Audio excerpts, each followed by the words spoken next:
Welcome back, everyone, to Issues of Faith. We are talking with a senior minister from Woodmont Christian Church, Dr. Stauffer, pastor there, written all kinds of articles and for the Tennessean and books and everything, talking about how can churches help heal this political divide that we see.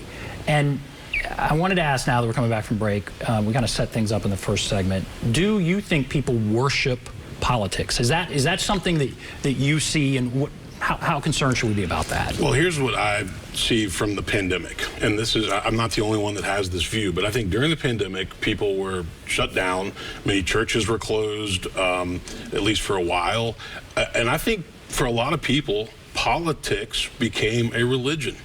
Republican ideology, Democratic ideology, certain figures in each of those parties, that replaced faith and religion for a lot of people. And so I do think that happened during COVID.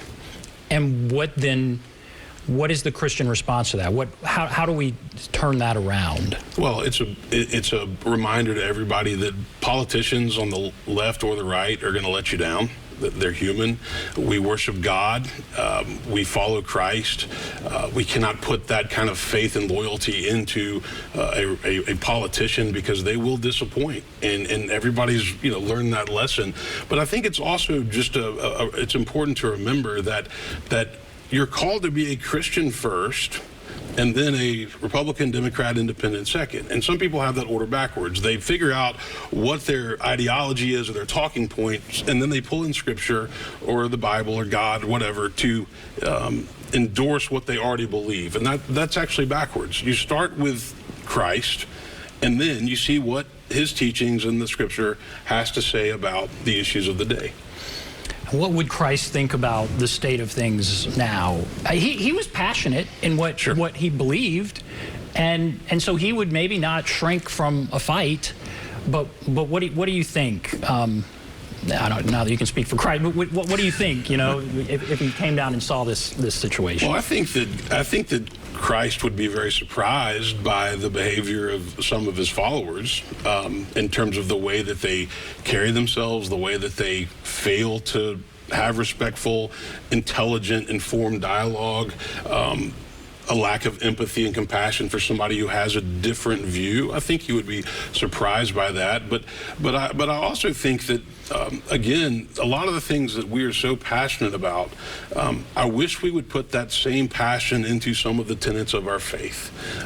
Worship, forgiveness, taking care of the poor and the marginalized, which is clearly all throughout Scripture. Those are the things that should matter, whether you're a Republican, Democrat, or Independent. And we don't put the same passion towards that we do some of these other issues. It seems like if you listen to people when they're talking about this, they are coming from a place of fear almost. Both sides will say, if X happens, that's the end of our country. If X happens, that's the end of everything. It's not just, we've lost a battle or we've lost one issue. It's the end of lots of things. That's right. And so they're coming at a place from fear. And Christians maybe people of faith shouldn't be so afraid. That's right. What is Scripture? Not to quote Scripture here on this show, but it says perfect love casts out fear. And so I've always said, if you're living your life in fear, it means you've got more room to love. And both sides of the political spectrum use fear to their advantage. That's part of the political playbook, right? But we're not called to live a life of fear. We're called to love. We're called to show courage and hope and trust that things are going to be okay, even if certain things don't work out the way that we planned or wanted or voted for. And then I know there are people out there that will be saying, okay, well, I don't know if what you're saying is you should kind of step back and not be passionate about these things. That's not what you're saying, but it's more how you conduct yourself. They're important things that need to be kind of stood up for and debated, but it's more how you conduct yourself with other people. That's right. And I think that you mentioned people asking their preacher, of course you see this my way, right? You agree with me on this point. And to me, what's way more. I have my own personal views. I don't always share those because I'm called to minister to a much larger demographic at church and in the community. But I have my own convictions, and I don't want people to back off of their convictions. They have those for a reason. But you have to be able to articulate why you feel that way or believe that way, and recognize that on some of these issues, other people feel differently. And until we can get to a place where we can listen to each other and not feel threatened by somebody who feels differently, we've got a long way to go, because we will continue to divide, polarize, and operate in these silos with like-minded people, which then perpetuates the problem. And do you think churches, how can they get past these silos of like-minded people? How rare is it to have a purple church, or how rare is it to have a diverse church? And do you think, so that's obviously something that's important to you. Yep. Is it something when you're out talking to other ministers all around, is it important to other ministers or not? I don't know if I can answer for all other ministers, but I do know you can grow a church a lot faster if everybody thinks the same.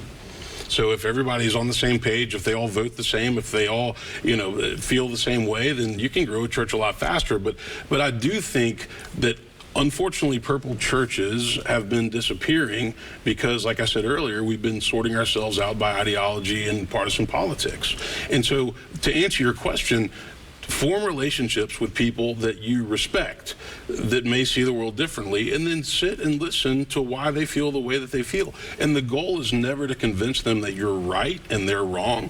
It's just to listen. It's just to be in relationship. It's really hard to demonize somebody that you have a personal relationship with. You respect them as a father or mother, as a friend, a coworker. That makes demonization a lot more difficult. And over COVID, that certainly happened more. And so, while you're here, what do you see as some of the big challenges for churches coming out of COVID now?